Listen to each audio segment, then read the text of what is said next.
Okay, so in today's final session, Cindy and Karl will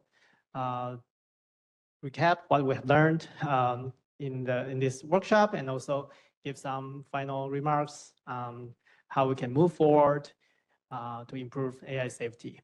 Yep. So let's welcome again Cindy and Karl. All right.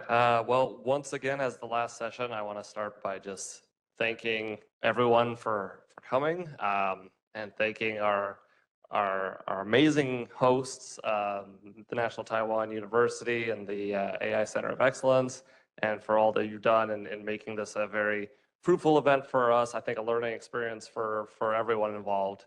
One thing I've kind of noticed as we've discussed some of the topics here about AI safety over the past 2 days is how collaborative solutions need to be, how interdisciplinary they need to be.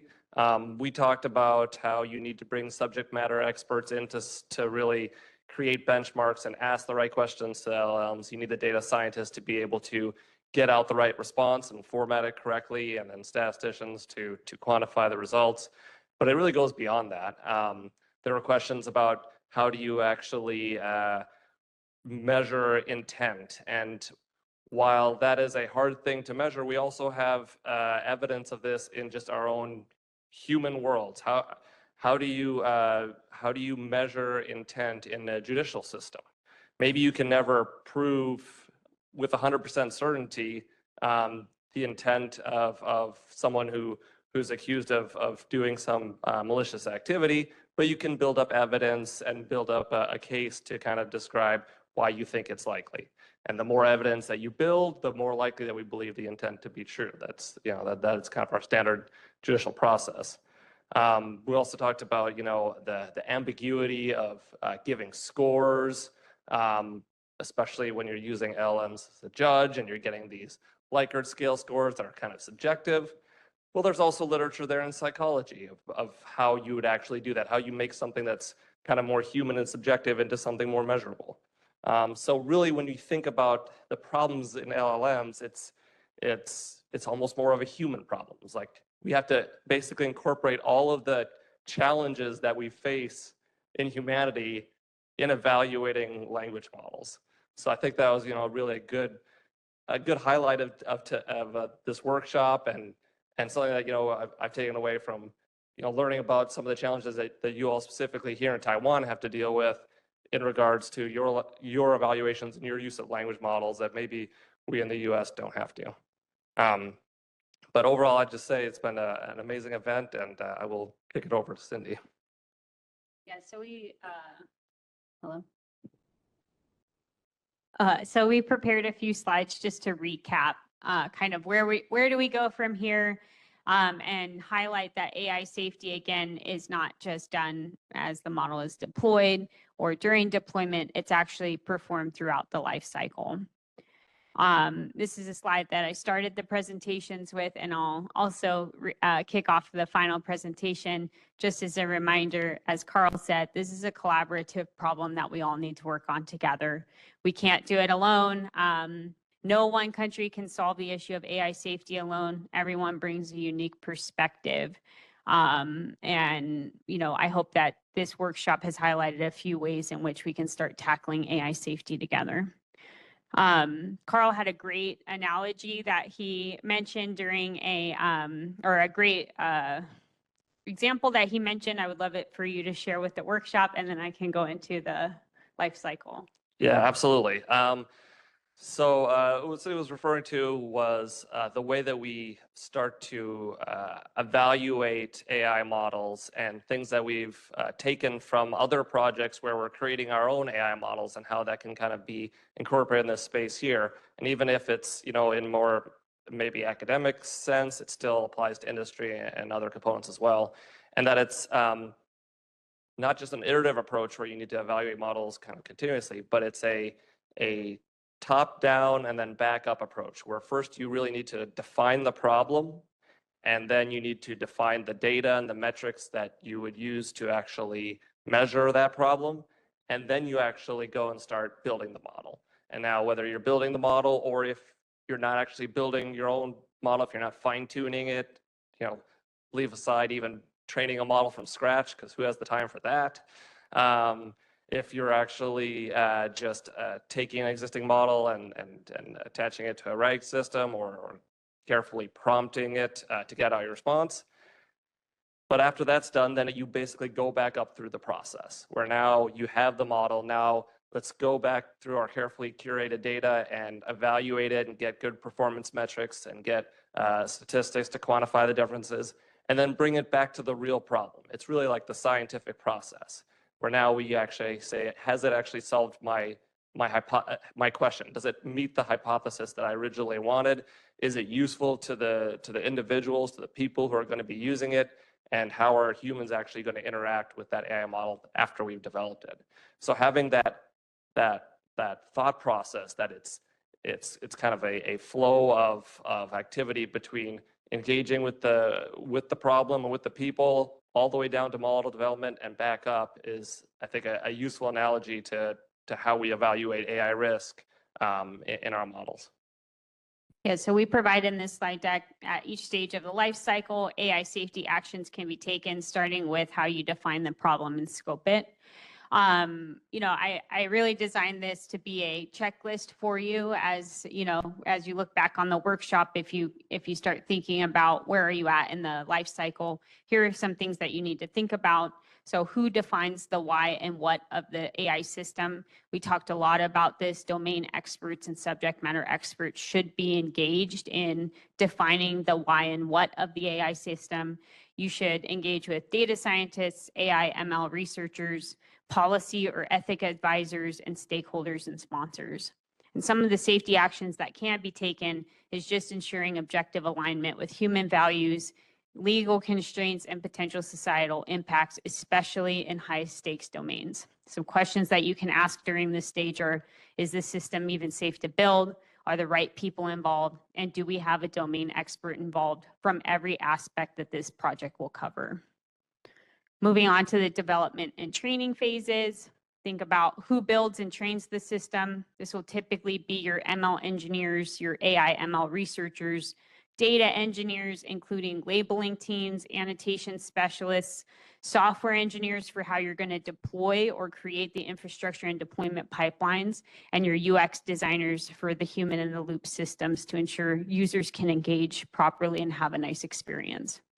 Some safety actions designed for robustness and transparency by curating high quality, diverse data sets and trying to avoid biased or toxic patterns during model training. Some questions that you can ask are, what is or isn't in my training data? Are we baking in harmful behaviors or blind spots? Is overall accuracy a good metric for success?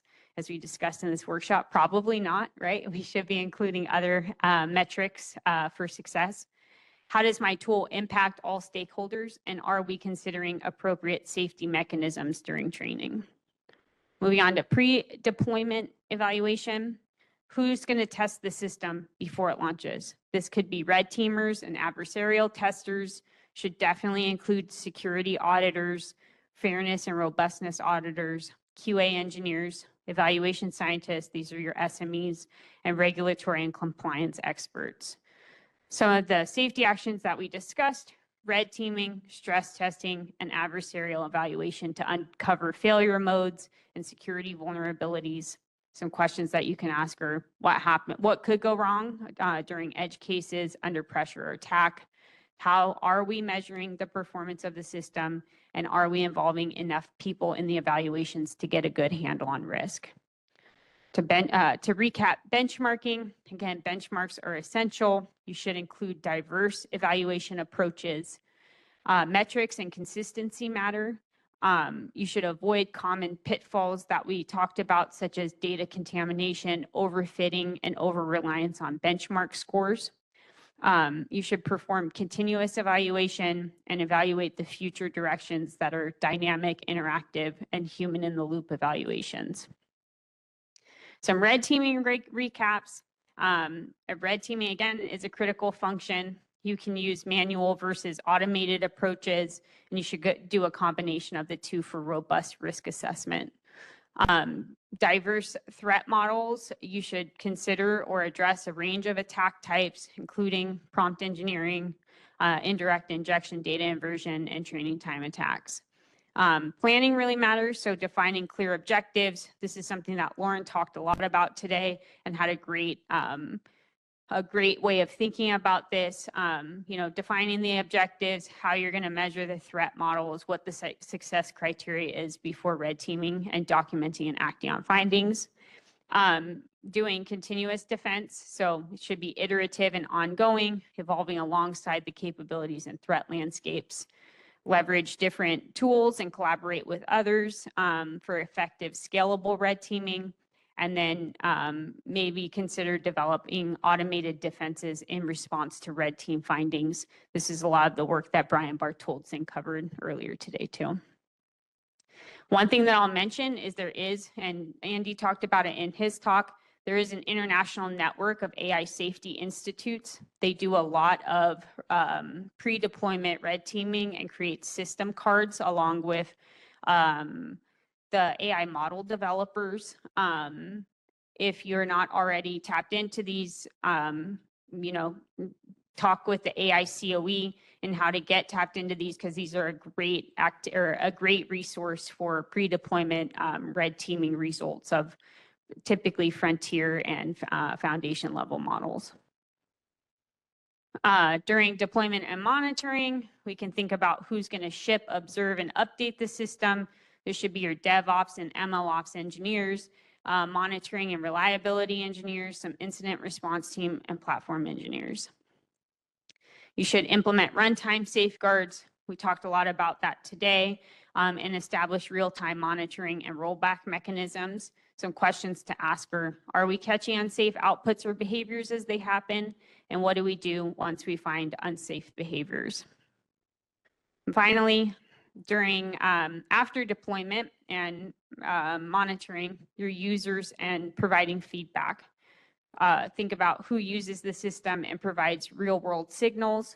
This should be end users, again, your user experience researchers, post-deployment red teamers, oversight committees, and customer support and feedback analysts. One of the safety actions is to enable user reporting, human-in-the-loop corrections, and post-hoc auditing to iteratively improve safety after deployment. You can ask yourself, are we learning from how people actually use and misuse the system? Do we have effective feedback mechanisms? Are we training users to be good stewards of the technology? Sometimes failures can come from people just not understanding how to leverage the technology responsibly. And another question could be, have I verified the outputs to ensure they are accurate and truthful before using them for downstream tasks? This is especially important for high consequence decision making. Again, I'm going to reiterate the message. AI safety really is a shared responsibility. It's a continuous journey, not a one-time checklist. As Karl said so eloquently in the intro, collaboration across discipline, organizations, and nations is essential. Every stakeholder plays a vital role, and we all have to stay proactive. So let's work together to build trustworthy, responsible AI for all. I think that's it. Thank you, everybody.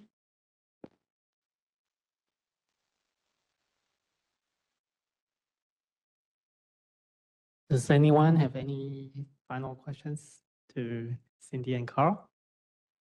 Yeah, there's one.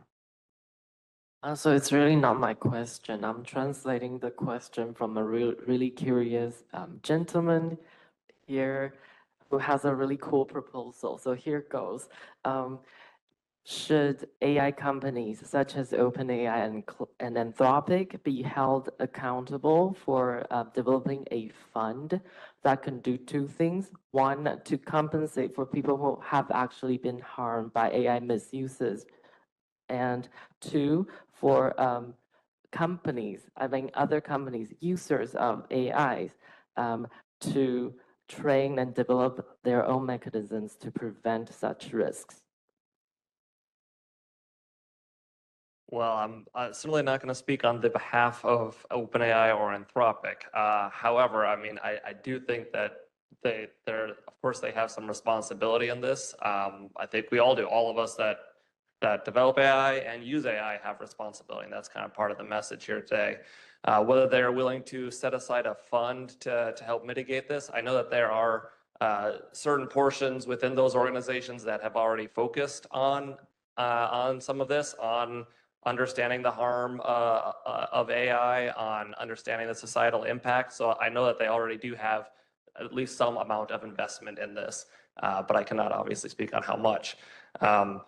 Whether we need to do anything more than that, I think we just need to be careful stewards of how we're using their technology and really communicating the risks to people that we work with, to our colleagues, so that at least by having that message kind of be shared, people understand that they can impact how much the AI model is providing bad output. Like they can be part of the solution and not actually prompting it, not using it in these nefarious ways.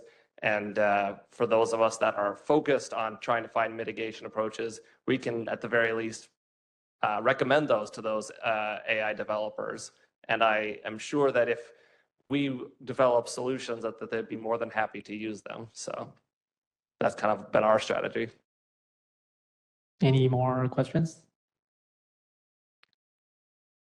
Okay, if not, on behalf of the organizer, NTU IoX Center and the AICoE, I want to thank all the speakers from the US again. The talks are really interesting, and personally, I learned a lot.